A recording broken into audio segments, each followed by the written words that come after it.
నమస్కారం. ప్రేక్షకులందరికీ శుభోదయం. ఈనాటి శుభయోగం శీర్షికన నిత్య జీవితంలో వ్యాపారపరంగా మంచి పురోభివృద్ధి సాధించాలంటే, వ్యాపారంలో ఆటంకాలను నివారింపజేసుకోవాలంటే, వ్యాపారం 3 పువ్వులు 6 కాయలుగా విరాజిల్లాలంటే ఎలాంటి ప్రత్యేకమైన పరిహారాలు పాటించాలో పరిశీలిద్దాం. మీరు ఏ వ్యాపారం ప్రారంభించినా ఆ వ్యాపారంలో 3 పువ్వులు 6 కాయలుగా వ్యాపారం విరాజిల్లాలంటే, భాగస్వామ్య వ్యాపారాలు విజయవంతం కావాలంటే ఆదివారం రోజు లేదా బుధవారం రోజు జమ్మి చెట్టు దగ్గరకు వెళ్ళండి. 11 జమ్మి చెట్టు ఆకులు తెచ్చుకోండి. ఆ 11 జమ్మి చెట్టు ఆకులకి ధూపం వేయండి. ధూపం వేసిన తర్వాత ఓం లక్ష్మీనారాయణాయ నమః అని 11 సార్లు జపించి ఆ 11 జమ్మి ఆకులు ఒక ఎరుపు రంగు వస్త్రంలో మూట కట్టండి. మళ్ళీ ఇంకొకసారి ధూపం వేయండి. ఆ మూటను మీ గల్లాపెట్టెలో ఉంచండి. ఇలా చేస్తే వ్యాపారంలో విశేషంగా లాభాలు కలుగుతాయి. లక్ష్మీనారాయణుల అనుగ్రహం వల్ల వ్యాపారం 3 పువ్వులు 6 కాయలుగా విరాజిల్లుతుంది. జమ్మి చెట్టు ఆకుల పరిహారం వ్యాపార వృద్ధికి విశేషంగా సహకరిస్తుంది. అలాగే వ్యాపారంలో ఆటంకాలు ఎక్కువగా వస్తూ ఉన్నట్లయితే, అంటే కొనుగోలుదారులు వ్యాపార సంస్థకి రావటం కానీ వ్యాపారం సరిగా సాగకపోవటం, ఇలా ఏదో ఒక ఆటంకాలు వ్యాపారంలో ఎక్కువగా వస్తూ ఉన్నట్లయితే, మీ ఇంటి దగ్గర కానీ లేదా వ్యాపార సంస్థ దగ్గర కానీ ఏదైనా చెట్టు ఉన్నట్లయితే రోజు సాయంకాలం పూట ఆ చెట్టు మొదట్లో పాలు పోయండి. ఆ చెట్టు దగ్గర అగరబత్తీలు వెలిగించండి. మీ ఇంటి ఆవరణలో కానీ వ్యాపార స్థలం సమీపంలో కానీ రోజు సాయంకాలం పూట చెట్టు మొదట్లో పాలు పోసి అగరబత్తీలు వెలిగిస్తూ ఉంటే వ్యాపారంలో ఏర్పడే ఆటంకాల నుంచి తొందరగా బయటపడవచ్చు. కొనుగోలుదారులు బాగా వచ్చి వ్యాపారం 3 పువ్వులు 6 కాయలుగా విరాజిల్లుతుంది. అలాగే ఒక్కొక్కసారి వ్యాపారంలో ఊహించని విధంగా నష్టాలు ఏర్పడుతూ ఉంటాయి. వ్యాపారంలో నష్టాలు ఎక్కువగా వస్తున్నప్పుడు ఆ నష్టాల నుంచి బయటపడటానికి ప్రతి నెలలో కూడా శుక్లపక్షంలో వచ్చే 15 రోజులు ఒక ప్రత్యేకమైన పరిహారం పాటించాలి. ఆ పరిహారం ఏంటంటే, రోజు సూర్యోదయానికి పూర్వమే నిద్రలేచి వ్యాపార సంస్థ దగ్గరకు వెళ్ళి ఒక చిటికెడు బియ్యం పిండి మీ వ్యాపార స్థలం ముఖద్వారం మీద చల్లి ఇంటికి రండి. ప్రతి నెలలో కూడా పౌర్ణమికి ముందు వచ్చే 15 రోజులు, శుక్లపక్షంలో వచ్చే 15 రోజులు ఈ ప్రత్యేకమైన పరిహారం పాటించండి. వ్యాపారం చాలా చక్కగా సాగుతుంది. అలాగే మంగళవారం రోజు వ్యాపార వృద్ధికి ఒక ప్రత్యేకమైన పరిహారం పాటించాలి. మంగళవారం రోజు 11 రావి ఆకులు తెచ్చుకోండి. ఆ 11 రావి ఆకులు శుభ్రంగా నీళ్లతో కడగండి. ఒక్కొక్క రావి ఆకు మీద గంధంతో శ్రీరామ అని రాయండి. రాసిన తర్వాత ఆ 11 రావి ఆకులు ఆంజనేయ స్వామి వారి విగ్రహం ఎక్కడుందో అక్కడికి వెళ్ళి ఆ విగ్రహం మెడలో అలంకరించండి. అలంకరించేటప్పుడు జయ జయ జయ హనుమాన్ గోసాయి కృపాకరో గురుదేవకి నాయి అని 21 సార్లు చదివి ఆ 11 రావి ఆకులు, శ్రీరామ అని రాసిన ఆ 11 రావి ఆకులు ఆంజనేయ స్వామి వారి మెడలో అలంకరించండి. ఇలా చేస్తే ఆంజనేయ స్వామి వారి అనుగ్రహం వల్ల వ్యాపారం 3 పువ్వులు 6 కాయలుగా విరాజిల్లుతుంది. అలాగే వ్యాపార వృద్ధికి బుధవారం పాటించే అద్భుతమైన పరిహారం కూడా పరిహార శాస్త్రంలో చెప్పారు. బుధవారం రోజు మధ్యాహ్నం పూట 5 పసుపు కొమ్ములు తీసుకోండి. ఆ 5 పసుపు రంగులో ఉన్న పసుపు కొమ్ములు ఒక పసుపు రంగు వస్త్రంలో మూటగట్టి ఆ మూట చేతిలో పట్టుకొని ఓం వక్రతుండాయ నమః అని 108 సార్లు జపించండి. అలా జపించిన తర్వాత ఆ మూట మీ వ్యాపార స్థలంలో ధనం దాచే ప్రాంతంలో ఏర్పాటు చేసుకోండి. గణపతి విశేషమైన అనుగ్రహం వల్ల వ్యాపారంలో మంచి పురోభివృద్ధి ఏర్పడుతుంది. ఇలా వ్యాపార వృద్ధి కోసం ప్రత్యేకమైన పరిహారాలు పాటించండి. విశేషమైన శుభ ఫలితాలను సిద్ధింపజేసుకోండి. నమస్కారం. శ్రీ గణనాథ జయ గణనాథ సిద్ధి వినాయక బుద్ధి ప్రదాయక. శ్రీ గణనాథ జయ గణనాథ సిద్ధి వినాయక బుద్ధి ప్రదాయక. భీముడికి మర్యాదలు సంస్కారాలు తెలుసు. ఎందుకంటే నిరంతరం సదాచార సంపన్నులు ఏవి మర్చిపోరండి. ఎప్పుడు సదాచారం పాటించేవాడికి కన్ఫ్యూజన్ లేదు. అందుకే మహానుభావుడికి సదాచారం ఉంది. ఎందుకంటే ఒక జంతువు మీద నుంచి కానీ మనిషి నుంచి కానీ దాటకూడదు. దాటలేదు ఆయన. దాటక పక్కకు అన్నాడు, తీయలేదు. అప్పుడు ఆయన ఒకటే అన్నాడు, నువ్వే తీసుకోవాలి. అరే మానుష భాషలో మాట్లాడుతున్నప్పుడైనా తెలుసుకోవచ్చు కదండి. మాయ బ్రహ్మాండమైన బలం అండి. ఇక్కడ మాయను గెలవడం మహా కష్టం. ఆ మాయకు మరో పేరు అవిద్య. అవిద్య యొక్క లక్షణాలు ఇవన్నీ కూడా. వెంటనే తీయడానికి ప్రయత్నించాడు ఆయన. అరే మానుష భాషలో మాట్లాడుతుంది వానరం, ఒకసారి ఆలోచిద్దామని కూడా ఆలోచించాడు. వెంటనే తీద్దామని ప్రయత్నించాడు, వల్ల కాలేదు. పైగా సామాన్యుడు కదా, నాగాయుత బలుడు. ఇంత ప్రయత్నించినా వల్ల కాలేదు. ఆఖరికి అప్పుడు అనుమానం వచ్చింది, ఇది నేను తిరుగుతున్న సిద్ధభూమి, సామాన్యమైనది కాదు. ఇక్కడ బదరీ మొదలైన ప్రాంతములు తపోభూములు, సిద్ధభూములు. అక్కడ కనిపించే జంతువుల్ని సామాన్యముగాను, అక్కడ కనిపించే సామాన్యుల్ని సామాన్యులుగాను భావించరాదు. మహత్సంగస్తు దుర్లభో అగమ్య అమోఘశ్చ అనేటువంటి మాట అప్పుడు అర్థమైంది. అగమ్య అనే మాట అక్కడ పోల్చడం మహా కష్టం. ఆ భావన భీముడికి కలిగింది. ఇక్కడ సిద్ధపురుషులు దేవతలు ప్రచ్ఛన్న వేషాలతో తిరుగుతుంటారు కాబట్టి ఇది సామాన్య వానరం కాదు, ఇతరుడు మహానుభావుడు ఉంటాడని దండం పెట్టాడు. స్వామి నీ నిజస్వరూపం చూపించని. అప్పుడు చూపించాడు ఆయన, తెలుసుకున్నాడు, ఆనందపరసుడైపోయాడు. ఎప్పటి నుంచో ఆయన కోరుకుండిపోయింది హనుమంతుని ఒకసారి చూడాలని. ఎందుకంటే ఒక బలవంతుడిని ఆదర్శంగా తీసుకుంటాడు. పైగా వీళ్ళిద్దరికి ఏదో లింక్ ఉంది, ఆయన వాయుపుత్రుడు నేను వాయుపుత్రుడిని అని కించిత్ భావం ఉన్నది. అందువల్ల మావాడు అని మురిసిపోయాడు. కోరుకున్నాడు, స్వామి నువ్వు సీతని అన్వేషించడానికి వెళ్ళేటప్పుడు నీ రూపాన్ని పెంచేవట, రామాయణంలో చదువుతున్నంతసేపు నాకు చాలా ఉత్సాహంగా ఉంటుంది, అదొక్కసారి ఆ రూపం చూడాలనుందయ్యా అని అడిగాడు. అడిగితే స్వామి అప్పటివి ఇప్పుడు ఎక్కడ సాధ్యమవుతాయ్యా, ఆ యుగం ఏంటి త్రేతాయుగం, ఈ యుగం ఏంటి ద్వాపర యుగాంతం, కలియుగం ప్రారంభమవుతోంది, అప్పటి రూపం ఇప్పటికా, యుగ యుగాల్లో ఎలాంటి మార్పులు వస్తాయని ఒక ఉపన్యాసం చెప్తాడండి. హనుమద్గీత అని పేరు పెట్టుకుంటే బాగుంటుంది. మంచి సంభాషణ అది. ఇక్కడ ఆ సంభాషణలో కాలం గురించి మాట్లాడతాడు. కాలం కృతం నుంచి కలి వరకు వచ్చేటప్పటికల్లా కాల పరిణామంలో జీవుల యొక్క జవసత్వాలు ఎలా క్షీణిస్తూ ఉంటాయో, బుద్ధిశక్తులు క్షీణిస్తాయి, యోగశక్తులు క్షీణిస్తాయి. అక్కడ కనబడుతున్న భౌతికమే శక్తివంతం అనుకుంటారు కానీ సూక్ష్మ ప్రపంచ విజ్ఞానం పోతుంది. పైగా యోగశక్తులు క్షీణిస్తాయి, దివ్యత్వాన్ని గ్రహించగలిగే బుద్ధి పట్టింపోతుంది. అజ్ఞానం ఎంత పెరిగిపోతుందంటే అజ్ఞానాన్ని జ్ఞానం అనుకునేటి ఎంతగా పెరిగిపోతుంది. ఇది మహాప్రమాదం అండి. అజ్ఞానాన్ని గుర్తించాలన్న ఒక జ్ఞానం ఉండాలట. ఎంత లోతైన సంభాషణ అక్కడ జరుగుతుంది. మనం క్లుప్తీకరిస్తున్నాం.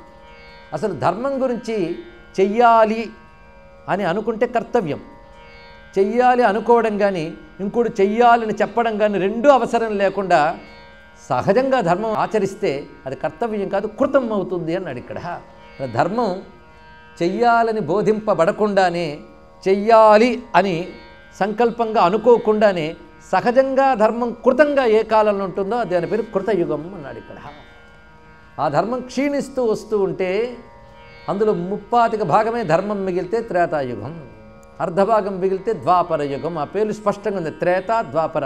అర్థం కానివి రెండే, కృత కలి. త్రేత 3/4, ద్వాపర ఆఫ్, తెలిసిపోతుంది ఇక్కడ 2 పాదములు. ఇక్కడికి వచ్చేప్పుడు కలి. ఈ కలికి ఏం పెడతాడు, ఒంటి పాదంకి ఏం పేరు పెడతాడండి. ఇక్కడ కలి అని ఒకటే పేరు పెట్టేశాడు. కలి అంటే కళ్యంతే కలహం కుర్వంతి యస్మిన్నితి కలిగి. ఇది భౌతికం, కానీ ఇంకో గొప్ప మాట, ఇవి మన ఆంతరికంలో కూడా ఉంటాయి అన్నాడు. సత్వగుణం నీ బుద్ధిలో ప్రబుద్ధమైనప్పుడు అప్పుడు నువ్వు కృతయుగంలో ఉన్నట్టు లెక్క, స్పష్టంగా చెప్పాడు ఇక్కడ. సత్వగుణం క్షీణిస్తూ రజోగుణం యొక్క పాళ్ళు పెరుగుతూ ఆ రజోగుణ తమో గుణముల యొక్క ప్రాధాన్యంలో రజోగుణ ప్రాధాన్యం పెరిగితే అది త్రేత వస్తుందయ్యా అన్నాడు ఇక్కడ. తమోగుణ ప్రాధాన్యం పెరిగితే కలి అవుతుంది. ఈ 2 సమప్రాధాన్యంలో ఉండేటటువంటి మనకు కొన్ని కాలములు ఉంటాయి. అవి నీ మనస్సులోనూ ఉంటాయి. ఒక్కొక్కప్పుడు నీలో సాత్విక గుణం ఉద్భవిస్తుంది. అప్పుడు నువ్వే అనుకుంటావు నాలాంటి మంచివాళ్ళు లేడేమో, నీ భుజం నువ్వే తడుచుకుంటూ ఉంటావు. ఎందుకంటే ఎంత ప్రసన్నంగా మాట్లాడతాం. అంతేకాదు చెప్తున్న విషయం భలే అర్థమైపోతుంది. అప్పుడు కృతయుగం అన్నమాట. కనుక నీ అంతఃప్రవృత్తిలో ఏ యుగం ఉందో ఆలోచించుకో. చాలా గొప్ప విషయం చెప్పాడు. కనుక మన అంతఃప్రవృత్తిలో సత్వగుణం ప్రబుద్ధమవుతుంటే కొద్దీ కృతం మంచిదని అందరికీ తెలుసు కదండి. కనుక నువ్వు ధర్మాచరణ, భగవచ్చరణాగతి ఇత్యాది సద్ధర్మములు ఆచరిస్తూ సాత్వికమైన గుణములు, ఇవి భగవద్గీతలో కృష్ణ పరమాత్మ ఏకరువు పెడతాడు. వీటికి మరొక పేరు పెట్టాడు, దైవీ సంపద అని పేరు పెట్టాడు. అదే సాత్విక గుణములు. అప్పుడు రజోగుణం తమోగుణం చచ్చిపో ఉంటాయి, కానీ సత్వగుణం యొక్క పాళ్ళు ఎక్కువ అవుతాయి. ఆ సత్వగుణం మనలో ప్రబుద్ధమైనప్పుడు మనం కృతయుగంలో ఉన్నట్టే అని వివరిస్తూ, నాయన మన అంతఃప్రవృత్తిలో తమోగుణం ఎక్కువ అయిపోతే, ఎందుకంటే అన్నిటికంటే భయంకరం తమోగుణం అండి. అదే సాధకుడు ఏం చేయాలి అంటే తమోగుణాన్ని పూర్తిగా నిర్మూలించే ప్రయత్నం చేసి, రజోగుణం వదులుకోలేడు కనుక రజస్సు ఉంటూనే సత్వాన్ని పెంచుకునే ప్రయత్నం చేసి క్రమంగా రజస్సును కూడా వదిలిపెట్టాలి అన్నట్టు. ఇది సాధన క్రమం బోధించాడు ఇక్కడ. కానీ తమోగుణం బాగా ఆక్రమించిపోతే ఆ యుగమే కలియుగం అన్నాడు ఇక్కడ విశేషం. అందుకు తమోగుణం యొక్క భయంకరమైన లక్షణం ఏమిటంటే నీ పరమాత్మను అసలు తెలియనివ్వదు. ఆ తెలియనివ్వక లేకపోవడం వల్లనే ఇది అదేమో అని భ్రాంతి ఏర్పడుతుంది, రజోగుణం. కానీ భ్రాంతి కలిగితే రజోగుణం, అసలు భ్రమకు కూడా అవకాశం లేని జడత్వం తమోగుణం, అంతే కదా. భ్రమపడ్డామంటే ఒకదానికి ఏదో ఒకటి అనుకుంటున్నావు, చైతన్యం పనిచేస్తుందని అర్థం. అసలు ఏమీ తెలియని వాళ్ళ లక్షణం తమోగుణం. అసలు తెలియనివ్వని తమోగుణం, ఒకదానికొకటి భ్రాంతి గొలిపేది రజోగుణం. ముందు ఏ గుణం ఉంది? ముందు తమోగుణం ఉండడం వల్లే కదా భ్రాంతి ఏర్పడింది. కానీ తమోగుణం భయంకరమండి. సాధకుడు మాత్రం ప్రయత్నపూర్వకంగా తమోగుణం వదిలించుకోవడానికి తాను ప్రయత్నిస్తూ వదిలించవయ్యా అని భగవంతుడు ప్రార్థించాలి. ఇది చాలా ప్రధానమైనటువంటి అంశము.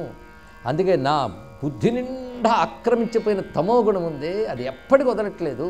నీ పాదాలు గట్టిగా పట్టుకుంటానమ్మా, ఆ పాదాల కాలి కొనగోళ్ల నుంచి వస్తున్న వెన్నెలల వెలుగుకి మా బుద్ధిలో ఉన్న తమోగుణం పోగొట్టు అన్నారు ఇక్కడ.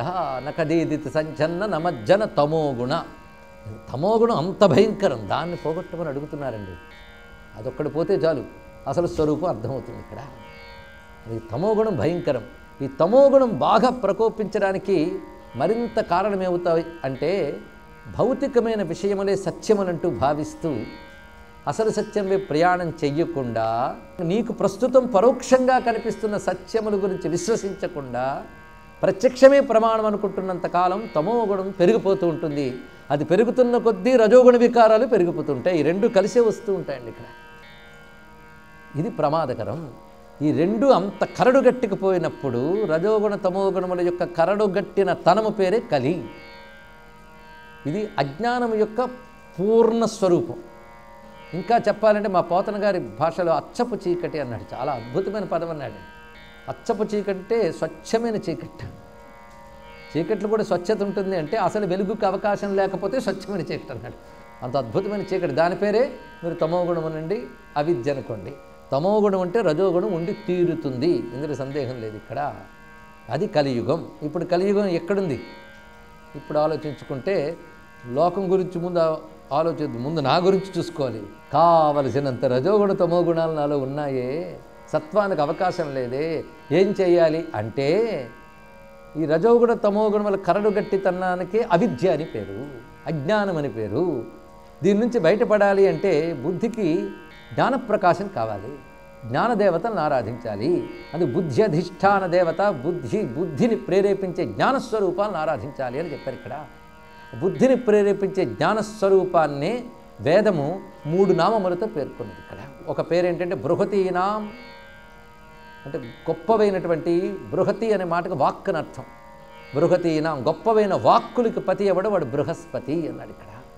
ఆ వాక్కులు మంత్రరూపములుగా కోకొల్లలుగా ఉన్నాయి కనుక వాడి బ్రహ్మణములు అని పేరు. వాటిని బ్రహ్మణస్పతి అని 2వ పేరు. ఆయన ఆ మంత్రముల ద్వారా ప్రతిపాదింపబడే దివ్య శక్తులకి, ఆ మంత్రముల ద్వారా ప్రేరేపింపబడే సాత్వికమైన శుద్ధ కర్మలకి పతి గనక, ఆ కర్మగణములకు, దేవగణములకు, మంత్రగణములకు, వాగ్గణములకు పతి గనక గణపతి అన్నాడు ఇక్కడ. గణపతి, బ్రహ్మణస్పతి, బృహస్పతి, ఈ 3 జ్ఞానస్వరూపంగా ఆరాధన చేస్తున్నాం. కానీ గణపతి అంటే జ్ఞానప్రధాన దేవత అన్నాడు ఇక్కడ. దేవతను ఆరాధించాలి జ్ఞానం కోసమేనండి, ఇంకా దేనికి కాదు. అందుకే ఆ జ్ఞానం ఇమ్మనమనే భగవద్ ఉపాసన. అందుకే విద్యని ప్రసాదించమని, అవిద్య నుంచి బయటికి వచ్చేలా చెయ్యమని దేవతను మనం ఆరాధించాలి. అందుకు ఉపాసనా సంప్రదాయంలో గణపతి ఉపాసన అంత ప్రధానంగా చెప్పారు. మీరు ఏ దేవతనైనా ఆరాధించండి, ఆ దేవత పరబ్రహ్మమే, అందులో సందేహం లేదు. కానీ బ్రహ్మణస్పతి, బృహస్పతి, గణపతి అనే పేరుతో ఆయన్ని కానీ ఆరాధించకపోతే నువ్వు ఏ దేవతని తర్వాత ఆరాధించబోతున్నావో ఆ దేవతకి సంబంధించిన జ్ఞానమే నీకు కలగదు. స్వస్తి.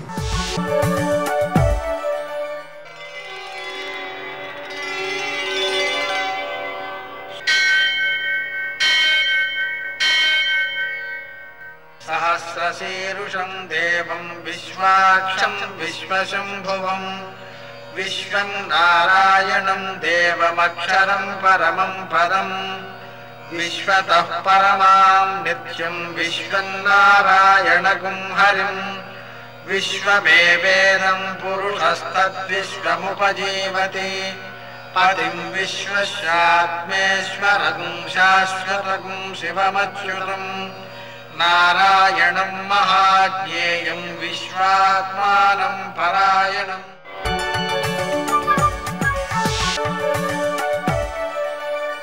సూర్య శౌర్యమథేందురింద్రపదవీ సన్మంగళం మంగళం. ఆపదామపహర్తారం దాతారం సర్వసంపదాం లోకాభిరామం శ్రీరామం మోక్షదంతం నమామ్యహం. నేటి కాలమాన విశేషాలను గమనిద్దాం. స్వస్తి శ్రీ చాంద్రమాన ప్లవనామ సంవత్సరం ఉత్తరాయణం గ్రీష్మ ఋతువు జ్యేష్ఠమాసం కృష్ణపక్షం బుధవారం. సూర్యోదయం 5:48 సూర్యాస్తమయం 6:50. తిథి షష్ఠి మధ్యాహ్నం 1:23 వరకు. నక్షత్రం పూర్వభాద్ర రాత్రి 2:05 వరకు. వర్జం ఉదయం 7:44 నుంచి 9:24 వరకు. దుర్ముహూర్తం ఉదయం 11:53 నుంచి మధ్యాహ్నం 12:45 వరకు. అమృతకాలం సాయంకాలం 5:44 నుంచి 7:24 వరకు. రాహుకాలం బుధవారం కాబట్టి మధ్యాహ్నం 12 నుంచి 1:30 వరకు. అష్టకౌరుకు రీత్యా శుభప్రదమైన సమయం ఉదయం 7 గంటలకి. నేటి విశేషం బుధవారం ప్రదోషం. బుధవారం రోజున మనం శ్రీరామచంద్రుని పూజించుకోవడం ద్వారా, బాలరామాయణం పారాయణ పిల్లల చేత చేయించడం ద్వారా వారిలో ఉత్తమ పౌరుల లక్షణాలు పెరుగుతాయి. హయగ్రీవుణ్ణి ఆరాధించుకోవడం ద్వారా, హయగ్రీవ స్తోత్రాలు జపించుకోవడం ద్వారా, శ్రీ హయగ్రీవాయ నమః అనే నామాన్ని జపించుకోవడం ద్వారా, హయగ్రీవునికి పెసరపప్పుతో పాయసం చేసి నివేదన చేయడం ద్వారా హయగ్రీవుని యొక్క అనుగ్రహంతో విద్యలను సద్వినియోగం చేసేటువంటి శక్తి పెరుగుతుంది. సమాజానికి వారు ఉపయోగపడతారు. అదేవిధంగా ప్రదోషం కూడా ఉంది కాబట్టి సాయంకాలపు వేళ కేజీంపావు పెసలతో శంకరుణ్ణి ఆరాధన చేసుకుని వాటిని ఆవులకు పెట్టడం ద్వారా బుధ సంబంధమైనటువంటి గోచార దోషాలు కానీ దశాదోషాలు కానీ తొలగించుకున్న వారు అవుతారు. నేటి ఆణిముత్యాలు.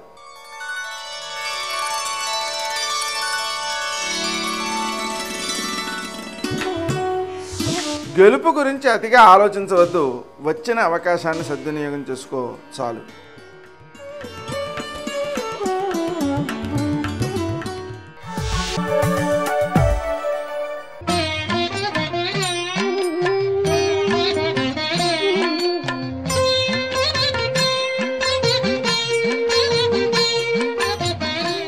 ఓం నమో నారాయణాయ. ఓం నమశివాయ. శ్రీ మాత్రే నమః. ఈరోజు బుధవారం. బుధుడు అనుగ్రహాన్ని ప్రసాదించడానికి, బుధాదిత్య యోగం ప్రతి వారికి కూడాను సిద్ధింపచేయటానికి, గోమాతకు ఆకుపచ్చ రంగు కలిగినటువంటి పదార్థములను తినిపించటం సర్వే సర్వత్రా కూడాను శుభదాయకం. అంతేకాకుండా బుధవారం నాడు రామాలయాన్ని ఎవరైతే దర్శిస్తారో వారికి పరిపూర్ణవంతమైనటువంటి రాముని అనుగ్రహం కలుగుతుంది. ఏ విధంగా అంటే రామాలయాన్ని దర్శించి ఓం రామ్ రామాయ నమః అని చెప్పేసి ధ్యానం చేసి ఆ రామచంద్రమూర్తికి సంబంధించినటువంటి స్తోత్ర పఠనం కనుక చేసినట్లయితే మనసుకు ప్రశాంతత అనేటువంటిది ఏర్పడుతుంది. బుధవారం నాడు బుధప్రీతి కోసం ఆవుకు తప్పనిసరిగా పచ్చగడ్డిని ఆహారంగా తినిపించాలి. గో ప్రదక్షిణం నిర్వహించటం శతవిధాల శ్రేయోదాయకం. అంతేకాకుండా రామ చరితమానస్ అనేటువంటి గ్రంథంలోని కొన్ని శ్లోకాలైనా సరే బుధవారం నాడు కనుక గృహంలో కనుక పఠించినట్లయితే అనేక రుగ్మతల నుంచి బయలుపడటానికి ఆ శ్రీరామచంద్రమూర్తి తన దివ్యవంతమైన అనుగ్రహాన్ని ఇస్తాడు. ఓం రామ్ రామ్ రామ్ రామ్ రామ్ రామ్ రామ్ రామ్ కష్టం స్వాహ అనే మంత్రాన్ని 108 సార్లు పఠించండి. సమస్త కోరికల్ని కూడాను తీర్చేటువంటి అద్భుతవంతమైనటువంటి విధి విధానం రామ నామంలో దాగి ఉంది. రామ అనేటువంటి 2 అక్షరాలు కూడాను శివకేశవులకు సంబంధించినటువంటి ముఖ్యమైనటువంటి విశిష్ట అక్షరాలుగా చెప్పబడ్డాయి. ఓం రామ్ రామ్ రామ్ రామ్ రామ్ రామ్ రామ్ రామ్ రామ్ రామ్ రామ్ రామ్ కష్టం స్వాహ. ఇది మాత్రం గుర్తెరిగి ప్రతి ఒక్కరూ కూడాను ఆచరించి మహోన్నతమైనటువంటి ఆ యొక్క శ్రీరామచంద్రమూర్తి యొక్క దివ్యవంతమైన అనుగ్రహానికి పాత్రలై తరిస్తారు కదూ. మరి సర్వే జనా సుఖినో భవంతు. పలుకే బంగారమాయన కోదండపాణి పలుకే బంగారమాయన కోదండపాణి పలుకే బంగారమాయన. కాషాయదండమాత్రేణ ఇతి పూజ్యో న సంశయ. కాషాయం బట్ట కట్టుకున్నంత మాత్రాన ఇక ఆయన యోగ్యతలు విచారించకుండా నమస్కారం చేస్తాం. ఎందుచేత అంటే ఆయన అన్నిటినీ విడిచిపెట్టాడు కాబట్టి. నువ్వు సన్యాసి వేషం కట్టి వెళ్ళు, ఏ మాటలు చెప్తారో చూసిరా, నేను ఇక్కడి నుంచి చూస్తుంటాను సుమా అంటే సన్యాసి వేషం కట్టి స్వామి రామచంద్రమూర్తి దగ్గరికి వెళ్ళారు. అసలు రామలక్ష్మణుల్ని చూడగానే అద్భుతమైన స్తోత్రం చేసేశారు. ఇంత స్తోత్రం చేస్తే హనుమ మాటలు విన్నారు రాముడు. అదే ప్రప్రథమ సమావేశం రామ హనుమలది. అన్నీ విని హనుమ యొక్క వాగ్వైభవం చూసి లక్ష్మణస్వామి వంక తిరిగి అన్నారు, నాన్ ఋగ్వేద వినీతశ్చ నా యజుర్వేదధారిణ నా సామవేద విదుష శక్యమేవ ప్రభాషితం.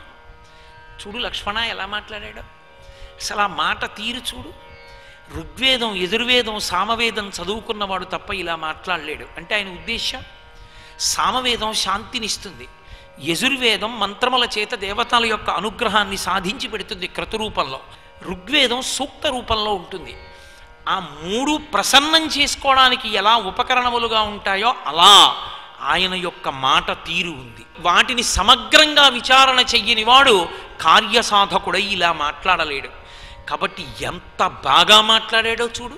ఎంత కోపంతో ఉండి కత్తి ఎత్తి పెట్టి చంపేద్దామని ఇలా పొడి చేస్తున్నవాడు కూడా ఇటువంటి వ్యక్తి మాట్లాడితే కత్తి దింపేస్తాడు. ఎంత గొప్ప మాట, ఎటువంటి వాగ్వైభవం! ఈయనని మనం అభినందించాలి, ఆదరించాలన్నారు. అంతే. హనుమ మాటల వలన లక్ష్మణులకు హనుమకు సయోధ్య కుదిరింది. తీసుకొచ్చి సుగ్రీవుడి దగ్గర దింపారు. సుగ్రీవుడికి రాముడికి సయోధ్య కుదిరింది. దాని వలన వాలి నిహతుడయ్యాడు. సుగ్రీవుడికి రాజ్యం లభించింది. కారణం మాటయే. శ్రీరామాయణంలో ఎక్కడ ఏది జరిగినా మాట ప్రభావమే. అలాగే స్వామి హనుమ బాల్యంలో ఆయనకి దేవతలందరూ వరాలు ఇచ్చారు. ఆ వరాలు కూడా ఎటువంటి వరాలు? చిత్రమైన వరాలు ఇచ్చారు. ఒక్కొక్కడు ప్రతిజ్ఞ చేశాడు. వరుణుడు వచ్చాడు, నా పాశముల చేత బంధింపబడడం. బ్రహ్మగారు వచ్చారు, నా అస్త్రము చేత బంధింపబడడం. పరమశివుడు వచ్చాడు, నా త్రిశూలం చేత నేను ఇతనిని సంహరించను. సూర్యభగవానుడు వచ్చాడు, ఈయనకి నేను విద్య నేర్పుతానన్నాడు. ఇంతమంది ఇన్ని వరాలు ఇచ్చారు. అవధ్యుడు, ఆయన ఎవరి చేత సంహరింపబడడం. అపారమైన శక్తి పొందేశాడు చిన్న పిల్లవాడిగా ఉండి.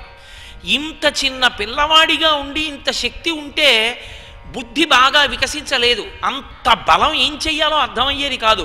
ఋష్యాశ్రమాల్లో వాళ్ళు ఆరేసుకున్న బట్టలన్నీ చింపేస్తుండేవారు, యజ్ఞగుండాలన్నీ తిరగదోసేస్తుండేవాళ్ళు, తెచ్చుకున్న సంబారాలు చిమ్మేస్తుండేవారు. మునులు చూశారు, ఎందుకు ఇప్పుడు ఈ పిల్లాడికి ఇంత బలం? అక్కర్లేదు, ఈ పిల్లవాడి వలన లోకమునకు ఉపకారము జరగవలసినటువంటి రోజు ఒకటి వస్తుంది.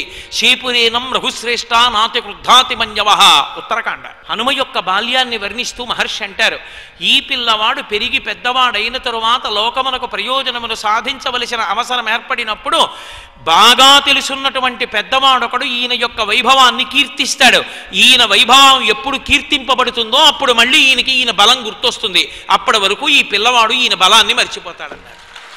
మరిచిపోయారు కాబట్టే సుగ్రీవుడు వాలి తరువుకొస్తున్నప్పుడు ప్రపంచం చుట్టూ భూమండలం చుట్టూ తిరుగుతుంటే తాను కూడా తిరిగారు మంత్రిగా. ఒక్కసారి జ్ఞాపకం వచ్చేసిన తర్వాత వాలిని తిప్పగలరు. ఆయనతో సమానమైన వీరుడు లోకంలో ఉండడు. మాట చేతనే హనుమకి శాపం పోయింది. హనుమకి తన బలం తనకు తెలియదండి, మనం పొగడాలని. మనం పొగడక్కర్లేదు, ఎప్పుడో జరిగిపోయింది అది, ఎప్పుడో శాప విమోచనం అయిపోయింది ఆయనకి శాప విమోచనం కిష్కింధకాండ చివరిలో అయింది. 100 యోజనముల సముద్రం దగ్గర యువతల వైపు వానరులందరూ కూర్చుని ఉన్నారు. ఇంకే ఉంది చెప్పేశాడు సంపాతి. 100 యోజనముల సముద్రాన్ని దాటి ఆవలి ఒడ్డుకు వెళ్ళిపోతే కాంచనలంకలో అశోకవనంలో శిశుపావృక్షం కింద సీతమ్మ తల్లి కూర్చుని ఉందుట. వెళ్ళి ఆవిడ్ని ఊరడించి ఉంగరం ఇచ్చేసి ఆవిడ దగ్గర అభిజ్ఞానం ముచ్చుకుని వచ్చేయడమే. సంతోషంగా వెళ్ళి దక్షిణ సముద్రానికి ఉత్తర తీరంలో కూర్చున్నారు అందరూ. కూర్చుని దక్షిణ తీరం వైపుకి వెళ్ళాలి. తీరా వెళ్ళిన తర్వాత చూశారు, ఎవరు ఎన్ని పెడతారంటే 10 వెళ్ళేవాడు, 20 వెళ్ళేవాడు, 30 వెళ్ళేవాడు, 50 వెళ్ళేవాడు, 70 వెళ్ళేవాడు, 90 వెళ్ళేవాడు, 100 వెళ్ళి వెనక్కి రానివాడు తప్ప వెళ్ళి వస్తానన్నవాడు లేడు. ఒక్క హనుమ మాత్రం ఒక మూల కూర్చుని మహానుభావుడు ఏమీ మాట్లాడకుండా రామనామ ధ్యానం చేసుకుంటుంటే చూశాడు జాంబవంతుడు. జాంబవంతుడు వానరులలో పెద్దరిక ఉన్నవాడు. కారణం ఏమిటంటే ఈ సృష్టికంతటికి పెద్దవాడు చతుర్ముఖ బ్రహ్మగారు. ఆయనే సృష్టి చేశారు. ఆ బ్రహ్మగారు ఆవలిస్తే ఆయన నోట్లోంచి బయటపడ్డాడు. దేవతలు ఎలా అయినా సృష్టి చేస్తారు.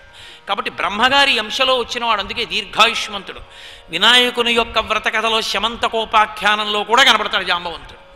అంతటి మహాబలవంతుడు. ఆయనే చెప్పుకున్నాడు, ఒకానొకప్పుడు వామనమూర్తి ఆ బలిచక్రవర్తి దగ్గరికి వెళ్ళి దానం పుచ్చుకుని 3 అడుగులు ఇంతంతైవటుడు ఇంతయై మరుయుతానింతై అభోవీధిపై అంతైతో యదమండలగ్రమన కల్లంతై ప్రభారాశిపై అంతై చంద్రునకంతయై ధ్రువునిపై అంతై మహర్వాటిపై అంతై సత్యపథోన్నతుండగుచు బ్రహ్మాండంత సంవర్ధి అయ్యని పెరిగిపోతే 21 మార్లు వామనమూర్తికి నేను ప్రదక్షిణం చేశాను. కానీ నాకు ఇప్పుడు మోకాళ్ళ నొప్పి, నేను ఎగరలేను, పెద్దవాడిని అయిపోయాను. కాబట్టి ఎగరగలిగిన వాడెవరు? ఎవరు కనపట్టలేదు. అసలు ఎగరగలిగినటువంటి వాడు హనుమ ఒక్కరే. ఆయనేమో అలా కూర్చున్నారు. అప్పుడు వెళ్ళి పొగిడాడు మహానుభావుడు. ఉత్తిష్ట హరిషార్తూల లంఘవస్య మహార్ణవం పరాహి సర్వభూతానాం హనుమాన్ సర్వతగ్గత. మహానుభావా, నువ్వు లేవాలి, లేచి ఈ సముద్రాన్ని లంఘించాలి. ఎందుకో తెలుసా? నీకొక్కడికే ఆ శక్తి ఉంది. నీ తల్లి అప్సరసలలో శ్రేష్ఠురాలైనటువంటి పుంజకస్థల.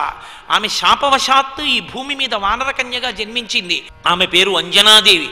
ఒకనాడు వాయువు తన యొక్క తేజస్సుని ఆమె యందు ప్రవేశపెట్టినటువంటి కారణం చేత నీ తండ్రి అయినటువంటి కేసరికి ఔరసపుత్రుడివై అంజనాయందు జన్మించినటువంటి కారణజన్ముడవు. గరుత్మంతుడికి ఎంత బలముందో నీకంత బలముంది. నువ్వు ఏవలి ఒడ్డున నించుని ఆవలి ఒడ్డుకి స్పృశించగలవు. ఈ భూమండలాన్నంతటినీ ప్రదక్షిణం చెయ్యగలవు. నీవు ఎగురుతున్నప్పుడు ఈ మేరుపర్వతం చుట్టూ కూడా తిరగగలవు. అంతటి శక్తి కలిగిన వాడివి. ఈనాడు కొన్ని కోట్ల మంది వానరుల యొక్క ప్రాణములు సంకట స్థితిలో ఉండగా ఏమీ తెలియని వాళ్ళ నువ్వు అలా కూర్చోవడం బాగులేదు. మహానుభావా, నువ్వు హనుమాన్ హరిరాజస్య సుగ్రీవస్య సమోహపి రామలక్ష్మణయోశ్చాపి బలేన తేజసేన చ. బలంలో తేజస్సులో రామలక్ష్మణులతో సుగ్రీవుడితో సమానమైన వాడివి. నువ్వు అలా కూర్చోవడానికి వీలు లేదు, పుంజుకో నీ బలాన్ని అన్నారు. అంతే. పరాహి సర్వభూతానాం హనుమన్యాగతి సదా. నువ్వు 100 యోజనముల సముద్రాన్ని దాటి వెళ్ళిపోతుంటే సమస్త భూతములు అంజలి ఘటించి చూసి సంతోషిస్తాయి. లే హనుమ అన్నారు. జాంబవంతుడు చేసిన స్తోత్రానికి హనుమ యొక్క శాప విమోచనం అయిపోయింది. మాటయే రామాయణంలో హనుమ యొక్క వైభవాన్ని మళ్ళీ ఉద్దీపింపచేసింది. అంతే. మహానుభావుడు లేచి నిలబడ్డాడు. మేరుమందర సంకాశౌ భవోదిప్తా నలప్రభ అగ్రత వ్యవతస్తేచ.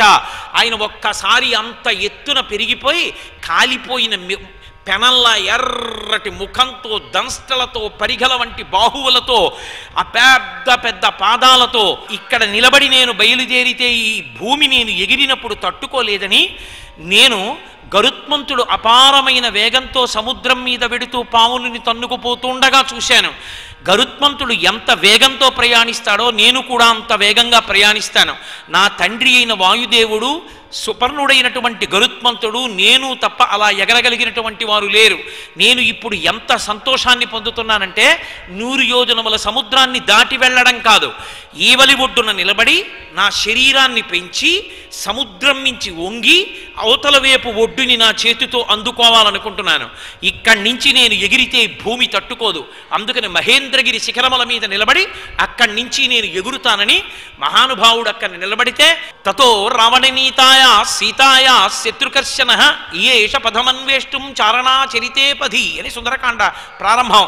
అంతలా నిలబడి ఆయన ఎగరడానికి సిద్ధపడితే తమతో ఇంతకాలం తిరిగినటువంటి మహావీరుడు శాప విమోచనమై సముద్ర లంఘనం చెయ్యబోతున్నాడని ఆయన వెళ్ళి సంతోషంగా సీతమ్మ తల్లి యొక్క జాడ కనిపెట్టి వెనక్కొస్తేనే వీళ్ళకు బతుకు, లేకపోతే బతుకు లేదు.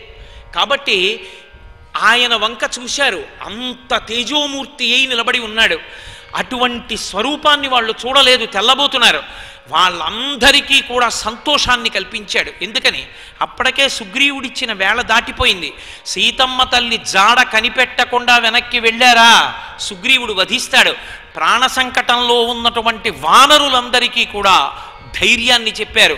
మీరేమీ బెంగపెట్టుకోవలసిన అవసరం లేదు, నేను వెడుతున్నాను, సీతమ్మ తల్లి జాడ కనిపెట్టి వస్తాను, కానీ ఎక్కడా అహంకారం ఉండదు. మాట అంటే మనిషి వ్యక్తిత్వాన్ని ఆవిష్కరిస్తుంది.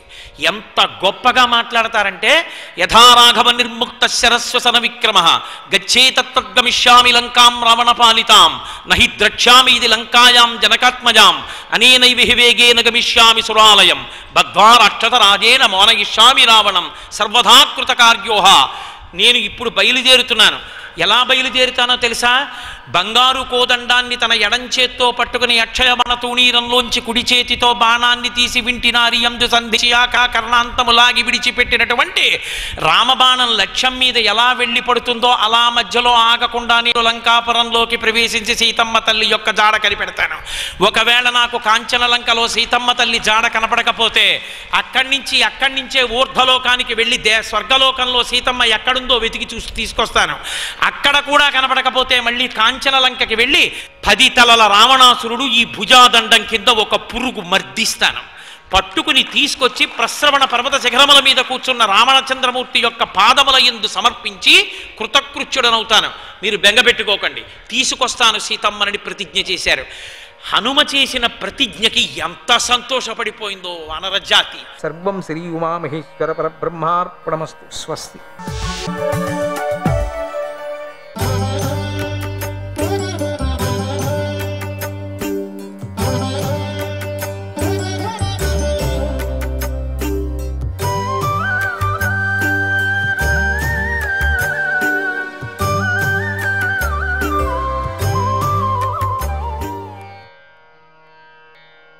చితిమేకాం శృతివేద్యాం హృదిరూఢాం కురు భగవన్.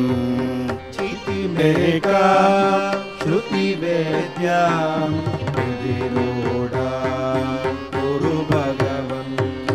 చితిమేకాం శృతివేద్యాం హృదిరూఢాం కురు భగవన్. చితిమేకాం శృతివేద్యాం కురు భగవన్.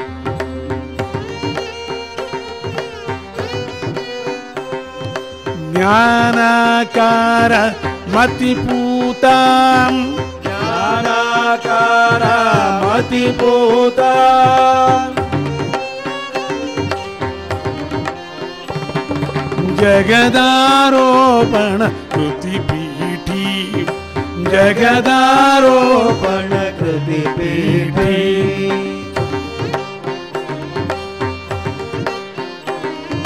మునివృద్వీతి మణిదీపా మునివృద్వీతి మణిదీపా.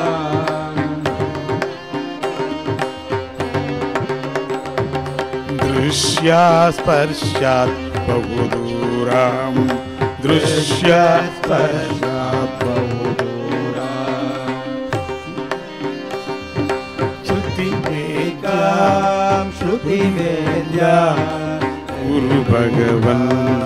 చితిమేకాం శృతివేద్యాం హృదిరూఢాం కురు భగవన్. చితిమేకాం శృతివేద్యాం హృదిరూఢాం కురు భగవన్.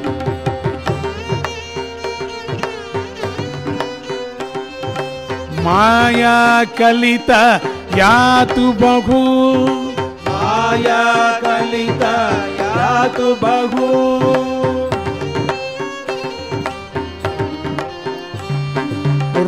రూపవతీని రూపాపి రూపవతీని రూపాపి.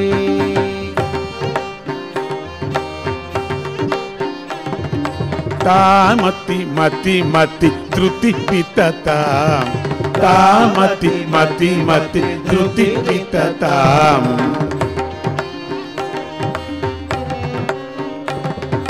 సచ్చిదానంద సద్వినుతాం సచ్చిదానంద సద్వినుతాం.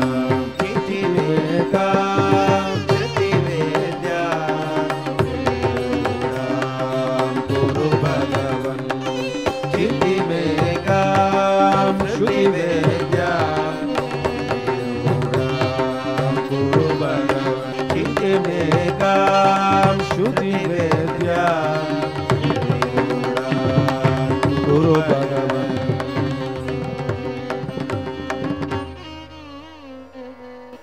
అమ్మలకంతా అమ్మ అయినటువంటి జగన్మాత కథ ఎంత విన్నా చాలదు మనకు.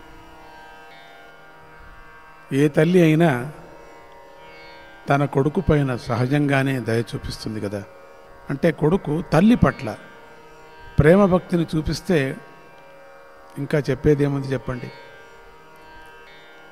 ఇప్పుడు నీకు బృహద్రథుడు అనేటువంటి రాజఋషి చరిత్రను చెబుతున్నాను విను. అతడి చరిత్ర విన్నవారికి భక్తి ప్రపత్తులు కలుగుతాయి.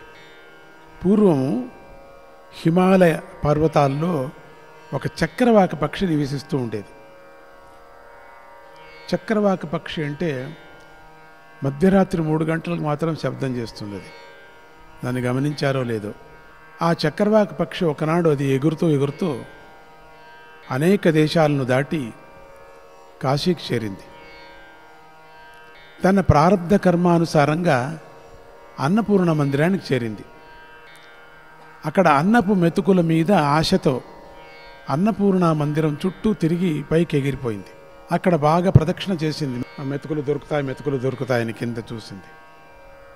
చాలా వరకు ప్రదక్షిణ చేసింది అన్నపూర్ణ మందిరాన్ని. మళ్ళీ అనేక దేశాల్లో తిరిగింది. మళ్ళీ కాశీకి చేరింది. మళ్ళీ మెతుకులు దొరుకుతాయని ఆ చేరి మరణించింది అక్కడ జాతక పక్షి. దివ్య పురుషుడై స్వర్గంలో 2 కల్పాల పాటు సుఖాలను అనుభవించింది చూడండి. తర్వాత ఆ చక్రవాక పక్షి ఉత్తమమైనటువంటి రాజకుటుంబంలో బృహద్రథుడు అనేటువంటి పేరుతో జన్మించింది. బృహద్రథుడు సత్యవాది, త్రికాల వేది, జితేంద్రియుడు. అతడు ఈ లోకంలో పూర్వజన్మ జ్ఞానాన్ని కలిగి ఉండటాన్ని చూసి మహర్షులకు ఎంతో ఆశ్చర్యం కలిగింది. వారు రాజుగారి వద్దకు వచ్చి, ఓ రాజా, ఏ పుణ్యం చేయటం వల్ల నీకు ఈ పూర్వజన్మ స్మృతి కలిగిందో చెప్పు. ఈ విషయం రహస్యమైతే చెప్పవద్దు అన్నారు. బృహద్రథుడు ఇలా చెప్పాడు, మునీంద్రులారా, ఇందులో రహస్యమేది లేదు. అంతా అమ్మవారి దయ. పూర్వజన్మలో నేను చక్రవాక పక్షిని. అన్నపూర్ణ మందిరానికి తెలియక ప్రదక్షిణం చేశాను. ఆ పుణ్యఫలం వల్ల 2 కల్పాలు స్వర్గంలో సుఖాలను అనుభవించాను. పూర్వజన్మ స్మృతి లభించింది. భూత భవిష్యత్ వర్తమానాలను తెలుసుకునేటువంటి శక్తిని జగన్మాత అనే అమ్మవారు నాకు అనుగ్రహించింది. జగదంబిక పాదాలను స్మరిస్తే ఎంత పుణ్యం లభిస్తుందో ఎవరు చెప్పలేరు కదా, ఎవరు కూడా ఊహించలేరు. ఆ తల్లిని ఉపాసించని వారు జన్మలు వ్యర్థం. వేదం చెప్పింది అమ్మవారిని ఉపాసించని. సేవనీయం పదాంభోజం భగవత్యా నిరంతరం, భగవత్యా నిరంతరం. నాతః పరతరం కించిత్, నాతః పరతరం కించిత్ అధికం జగతీతలే, అధికం జగతీతలే. ఏ సేవనీయా పరాదేవి, సేవనీయా పరాదేవి. నిర్గుణ నిర్గుణ సగుణాథవ, నిర్గుణ సగుణాథవ, నిర్గుణ సగుణాథవ. ఆ ఆ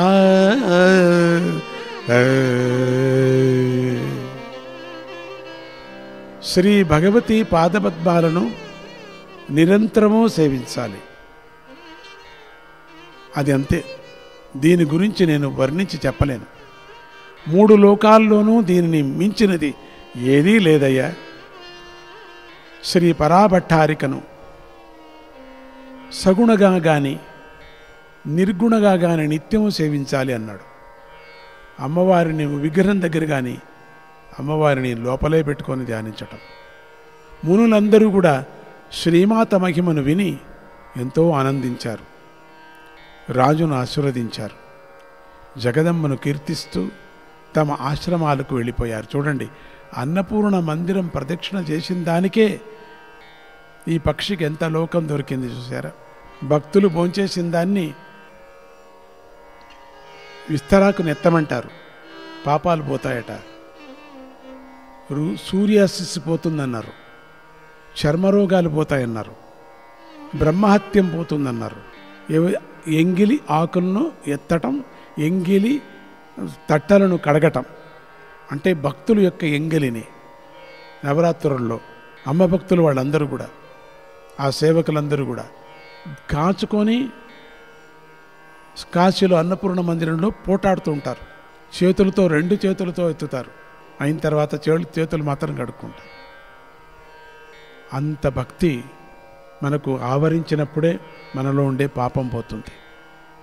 భక్తుల సేవ చేస్తే వాళ్ళలో పుణ్యం కొంత భాగం మనకు వస్తుంది అన్నారు. మన పాపం అంతా పోతుందన్నారు. ఎంత భాగ్యం తెలుసా మీకు? ఇస్తరాకులు ఎత్తటం, క్లీన్ చేయటం, నీళ్లు వడ్డించటం ఎంత భాగ్యమో. కింద పడిన మెతుకు ఎత్తటం ఎంత భాగ్యమో తెలుసా? చెప్పలేను. ఎన్నో మన్వంతరాలు దేవతగా ఉండి రాజు అయ్యాడు. మనం అనుకుంటాం ఏమి పుణ్యం చేసుకున్నాడో మహారాజు అయ్యాడు అంటాం. వాళ్ళంతా ఇట్లా చేసుకున్నారు, పుణ్యం చేసుకున్నారు. అక్కడ అడుగుతారు, మళ్ళీ నీకు సుఖభోగాలు కావాలన్నా వద్దా అని. కొంతమంది వద్దు ఇక్కడే ఉండాలంటారు, కొంతమంది కావాలంటారు.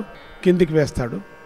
మహారాజులుగాను పెద్ద పెద్ద వ్యాపారస్తుల కడుపులోనూ పుడతారు వాళ్ళు. ఇక బ్రహ్మయజ్ఞం గురించి విను. బ్రహ్మతత్వమందు మనస్సును నిలిపి చేసేటువంటి సత్కర్మలను బ్రహ్మయజ్ఞం అంటారు. పండితుల ద్వారా బ్రహ్మసూత్రాలను, భగవద్గీతను, ఉపనిషత్తుల్లోని విషయాలను తెలుసుకోవటం, విధిగా దేవ ఋషి పితృగణాలకు తర్పణాలు ఇవ్వటం, ఇతిహాస పురాణాలను చదవటం అన్నీ కూడా బ్రహ్మతత్వాన్ని పూజించటమే అవుతాయి.